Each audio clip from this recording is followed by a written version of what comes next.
ফোবানার শেষ দিনের মঞ্চ। বাংলাদেশের জনপ্রিয় তারকা অভিনয়শিল্পী নুসরাত ফারিয়ার মনোমুগ্ধকর গ্রুপ পারফরম্যান্স। এরপরই মঞ্চে আসেন অভিনয়শিল্পী জায়েদ খান।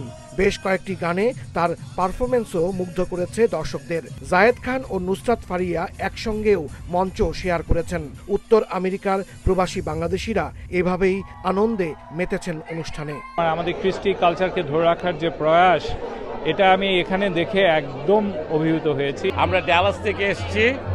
আমি এর আগে আরো ফোবানাতে গিয়েছিলাম, বাট এখানে খুব ভালো ক্রাউড হয়েছে। আমি অনেক এক্সাইটেড আমাদের বাঙালি কালচার শিখতে, দেখতে, লার্ন করতে।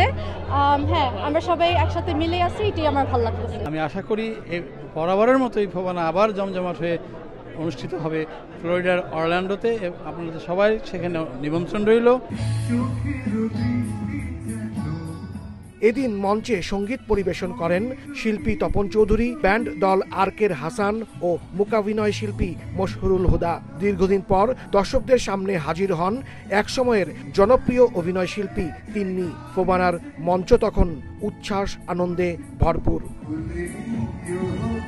আয়োজকরা জানান, আগামী বছর যুক্তরাষ্ট্রের ফ্লোরিডার ডিজনি ওয়ার্ল্ড খ্যাত অরল্যান্ডোতে বসবে ফোবানার 40তম আসর।